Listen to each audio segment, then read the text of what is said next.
ने कहा कि प्रयागराज में 27 जनवरी को धर्म संसद का आयोजन होना है। इसमें देश भर से साधु संत, शंकराचार्य और 13 अखाड़ों के प्रमुख शामिल हो रहे हैं। इस धर्म संसद का मकसद समस्त सनातनियों को एकजुट करना है। उन्होंने कहा कि हम यहां से सनातन बोर्ड को लेकर ही जाएंगे, क्योंकि ये सभी सनातनियों के हित के लिए है। वहीं महंत रविंद्रपुरी ने भी कहा कि वक्फ बोर्ड के पास पूरे देश में 9 से 10 लाख एकड़ जमीन है। आखिर ये जमीन कहां से आई? उन्होंने कहा कि हम सनातन बोर्ड का प्रारूप तैयार कर चुके हैं और जल्द ही इसे धरातल पर उतार कर रहेंगे। साथ ही उन्होंने कहा कि महाकुंभ में दक्षिणा के रूप में पीएम मोदी और सीएम योगी से हम सनातन बोर्ड मांगेंगे। अखिल भारतीय अखाड़ा परिषद के अध्यक्ष हमारे साथ मौजूद हैं। महाराज जी, सनातन बोर्ड की मांग हो रही है, आज प्रेस कॉन्फ्रेंस भी है, और किस तरह से ये बोर्ड बनेगा और इस बार धर्म संसद में यही बात मुख्य रहने वाली है? देखिए, हमारा प्रयास है, मैं जितने भी संत महात्मा, जितने मठाधीश है, आचार्य महामंडलेश्वर है, मंडलेश्वर है, जितने अखाड़ों के पदाधिकारी है, सबको बुलाएंगे और सबसे चर्चा होगी। वो क्या चाहते हैं, क्या नहीं चाहते हैं, वो अपना अपना सुझाव सब देंगे। सुझाव सब कलेक्ट होने के बाद ही फिर हम बोर्ड का गठन करेंगे। वक्फ बोर्ड जिस तरह काम करता है, वो कई बार ज़मीनें और बहुत सारी चीज़ें बार बार नाम सामने आते हैं। सनातन बोर्ड किस तरह काम करेगा, इसकी परिकल्पना और कहाँ तक ये मांग लेकर के जाएगी? देखिए, आप देखते हैं जो हमारी भावना है, सर्वे भवन्तु सुखिनः, सर्वे सन्तु निरामया, सर्वे भद्राणि पश्यन्तु मा कश्चित् दुःख भाग् भवेत्। हम सब के अच्छे के लिए काम करेंगे और हमारा भाव यही है, सनातन का भाव ही यही है कि सबके अच्छे के लिए काम करना है। हमें किसी की ज़मीनें हड़पनी है, हमें किसी का मठ मंदिर कब्जा नहीं करना है, हमें उनको न्याय दिलाना है। हमारा प्रयास है उनको न्याय मिले। जैसे सरकार के कब्जे में आपने देखा होगा हजारों मंदिर, मठ मंदिर है, उनको भी छुड़ाना है। हमारा प्रयास है कि जो हमारी जो धरोहर है वो हमको वापस मिले, ऐसा प्रयास किया जाए। सनातन बोर्ड क्या एक ऑटोनॉमस बॉडी की तरह काम करेगा, ये भी मांग रखने वाले हैं आप लोग? नहीं, देखिए, भी हमारा प्रयास है, भी सुझाव सबके आएंगे, उसके बाद बताएंगे। हमारे साथ अखाड़ा परिषद के अध्यक्ष मौजूद। जनवरी को होने वाली धर्म संसद को लेकर यहाँ सभी संत हैं। ये बता दीजिए, 27 तारीख को धर्म संसद होगी, उसमें मुख्य मुद्दा क्या रहने वाला है? सनातन बोर्ड, कृष्ण भूमि, जामा मस्जिद की सीढ़ियां। महाराज जी, वक्फ बोर्ड को खत्म करने की बात जो कही जा रही है वो क्या है? देवकीनंदन जी से महाराज जी, वक्फ बोर्ड को खत्म करने की बात, धर्म संसद हो रही है, वक्फ बोर्ड को खत्म करने की बात कह रहे हैं। देखिए, ये सारी घोषणा हो चुकी है। 27 जनवरी को धर्म संसद होगी, सनातन बोर्ड लेके ही निकलेगी, उससे पहले कोई फुर्सत नहीं। यहाँ पर एक सवाल भी उठा था। महाराज जी, वक्फ बोर्ड को खत्म करने की बात हो रही है। एक नहीं, एकता नहीं है। आप यहाँ पर आप लोगों ने संकल्प लिया है, लेकिन नहीं, एक कैसे नहीं, एक नहीं होते तो ये ऐसे दिखता आपको? ये एकता की शपथ है और ये सनातनियों के हित के लिए शपथ है, और सनातनियों के हित में ही सनातन बोर्ड है, अभी नहीं तो कभी नहीं। सनातन बोर्ड की मांग को लेकर धर्म संसद का आह्वान किया गया है 27 जनवरी को। पूरा संत समाज यहाँ पर मौजूद है, हमारे साथ बात करना शुरू करेंगे। महाराज जी, जो बात आपने कही कि वक्फ बोर्ड खत्म किया जाना चाहिए और सनातन बोर्ड बनाना चाहिए, इसलिए कही कि वो उनकी जो वो बात बताते हैं कि ये गंगा की जमीन जो परंपरागत गंगा माई स्वयं चल करके भगवान शिव की जटाओं से आकर के गंगा सागर में मिली है, उस जमीन को वो बता रहे हैं कि ये जमीन हमारी है, जबकि कोई उस समय था ही नहीं। जब गंगा आई तब तो सतयुग से भी पहले का विषय है। उस जमीन को अगर वो झूठा बताते हैं तो इसलिए वो किन किन चीजों को जो बता रहे हैं अपनी, वो सब असत्य है। तो इसलिए सत्यता का प्रतीक भारत है, तो भारत को सनातन धर्म की संरक्षण के लिए ऐसे असत्य बोलने वालों को समाप्त करना चाहिए। महाराज जी, और क्या मुद्दे रहेंगे? जो बताया जा रहा था कि पूरा बाईलॉज बनाया गया है। देखिए, सनातन बोर्ड में सनातन धर्म से जुड़े हुए वो सारे के सारे मुद्दे हमने रखे हैं जो सनातन से जुड़ते हैं, और मैं दुनिया को ये बताना चाहता हूँ कि सनातन ही मानवता है और यह देश सनातन संस्कृति का देश है। इस देश में अब सनातन बोर्ड हर हालत में गठित होना ही चाहिए। बिल्कुल।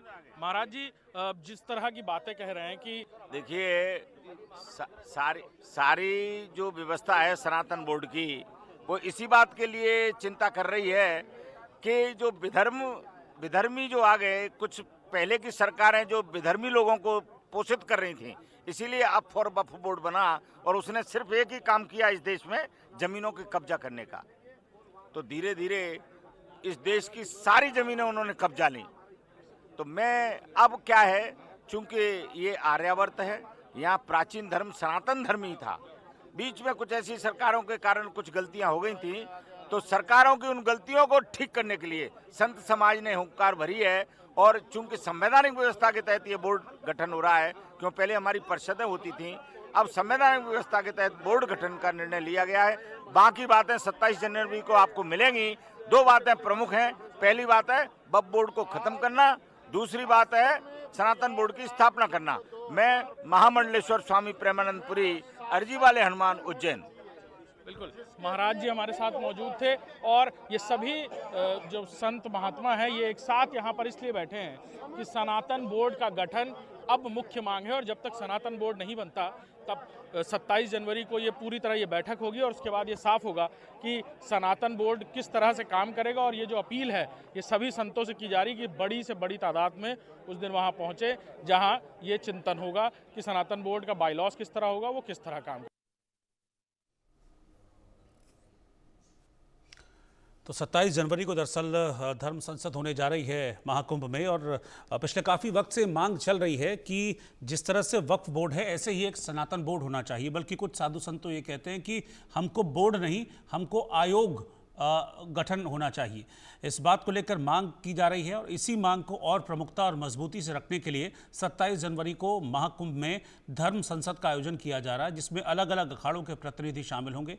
तो इसी धर्म संसद को लेकर क्या तैयारियां हैं, क्या बात होने वाली है, इस पर अलग अलग अखाड़ों के जो संत हैं, साधु हैं, उनसे हमारे संवाददाता ने बातचीत की है और सभी ने प्रमुखता से एक ही बात कही कि जब वक्फ बोर्ड हो सकता है तो फिर सनातन बोर्ड होने में दिक्कत क्या है। तो इसीलिए इन साधु संतों की मांग है कि जल्द से जल्द एक सनातन बोर्ड का गठन किया जाना चाहिए। इसी को लेकर ये तैयारी महाकुंभ में हो रही है। इधर ऑल इंडिया मुस्लिम जमात के राष्ट्रीय अध्यक्ष मौलाना शहाबुद्दीन रिजवी ने कहा कि महाकुंभ मेले से साधु संतों ने सनातन बोर्ड के गठन की मांग पर अपनी आवाज बुलंद की है, तो केंद्र सरकार को वक्फ बोर्ड की तर्ज पर सनातन बोर्ड का गठन करना चाहिए। महाकुंभ मेले से साधु संतों ने सनातन बोर्ड के गठन की आवाज बुलंद की है। दरअसल सबसे पहले मथुरा के देवकी नंदन ठाकुर ने सनातन बोर्ड के बनाने के लिए ऐलान किया था और उन्होंने गवर्नमेंट से मुतालबा किया था कि इसका गठन किया जाए।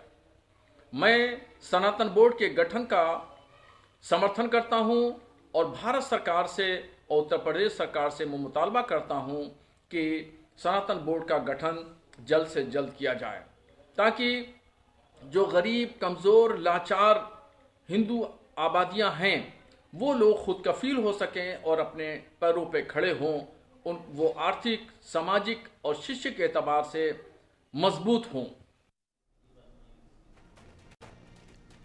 कुंभ मेले में एक साधु ने जबरदस्त उत्पात मचा रखा है। वो राह चलते श्रद्धालुओं को बिना वजह मार रहे हैं। एक वीडियो इसी का वायरल हो रहा है, जिस वीडियो में आप देख पाएंगे कि एक शख्स बाइक पर हेलमेट पहने हुए नजर आता है। इसी दौरान पीछे से ये बाबा आते हैं और उस शख्स के सिर पर हेलमेट से वार कर देते हैं, जिसके बाद उसके हेलमेट को सड़क पर फेंक देते हैं। ये वीडियो अब सोशल मीडिया पर खूब वायरल हो रहा है। ये देखिए यहाँ से गुजरने वाले जो भी लोग हैं उनके ऊपर ये शख्स हाथ में कुछ हंटर जैसी चीज़ लिए हुए और हंटर से यहाँ से गुजरने वाले लोगों पर ये बाबा वार कर रहे हैं, उन्हें पीट रहे हैं।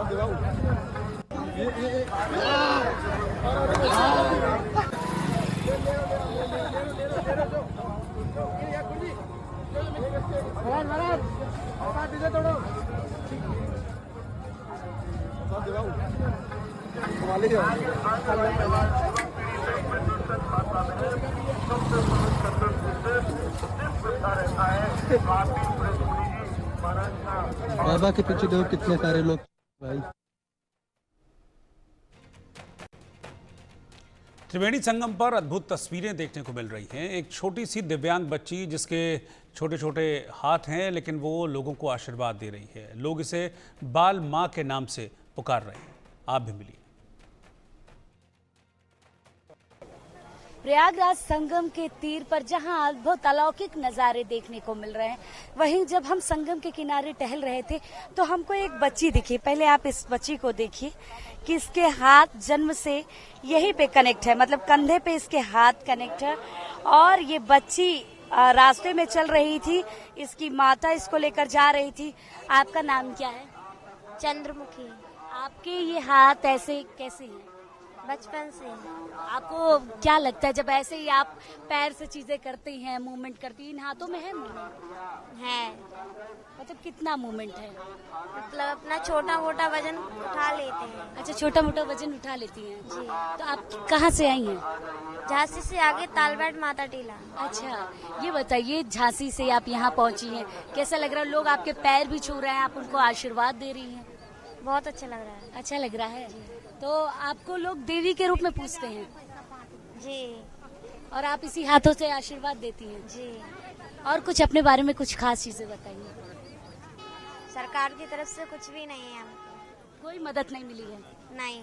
अच्छा, तो ये जो बच्ची है, आप देखिए कि इसके हाथ यहाँ पर है, मतलब ये बहुत छोटा सा पार्ट है, बहुत ही छोटा सा हाथ है और इसमें मूवमेंट है इस हाथ में। आप देखिए कि लोग इस बच्ची के आशीर्वाद लेने आ रहे हैं। इनकी माताजी भी हमारे साथ है। बचपन से इस बच्ची के हाथ इतने ही छोटे? बचपन से इतने ही छोटे हैं। कभी लगा मन में नहीं कि मेरा ये बच्चा ऐसा है? क्या मन में भाव रहता? मेरे मन में तो ये लगा, मेरी सासू जी ने 1-2 महीने नहीं दिखाई थी, मेरे लिए तो कहाँ रही थी, एक चेहरा बता देती हूँ, सब तो कहाँ रहती कपड़ों में। हाँ। मतलब कुछ भविष्यवाणी टाइप? हाँ। ये करती है? हाँ, करती हूँ। अच्छा, कैसी भविष्यवाणी आप करते हो? हम कान्हा जी के दीवाने, उनकी पूजा करते हैं। अच्छा, तो भविष्यवाणी भी करते हो आप? जी, उनकी पूजा करते हैं। अच्छा, तो इस महाकुंभ के समागम के लिए कुछ भविष्यवाणी करिए आप। कान्हा जी करेंगे, उन सबको देख रहे हैं कान्हा जी, वो सबको हरते हैं। हाँ, उनको भी हरेंगे जो इस मेला को इतना सुंदर बनाया है। तो मुख्यमंत्री योगी आदित्यनाथ के लिए कुछ बोलिए आप। हम उनके लिए अभी कुछ नहीं बोलेंगे क्योंकि उनने हमें कुछ भी नहीं किया है। हाँ। आशीर्वाद भी नहीं देंगे उनको? नहीं, क्योंकि उनने हमें कुछ भी नहीं किया है। हाँ। एक दाना भी नहीं दिया सरकार की तरफ से, ना चावल, ना राशन, ना गाड़ी, कुछ भी नहीं है। अच्छा, जिस पे आप ये चल रही है, ये क्या है? ये हमारे पैसों की गाड़ी है। ये कैसे गाड़ी, कहाँ से बनवाया, कैसे आया? ये हमने अपनी दुकान, मतलब दुकान पे से बनवाया था, बाजार से। अच्छा, तो अब इस छोटी सी बच्ची को देखिए, झांसी से आई है और इसके हाथ केवल बहुत ही छोटे से हाथ है। आप जब इसको देखेंगे तो आपको महसूस होगा कि आखिर इस पूरे समागम में एक अद्भुत नजारा देखने को मिलेगा।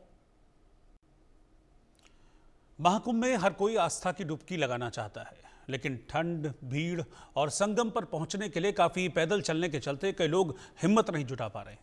तो आज हम आपको पूरा रूट मैप लेकर आए हैं ताकि आप आसानी से संगम तट पर पहुंच सकें। सहयोगी अभिषेक सिंह की रिपोर्ट आप देखिए।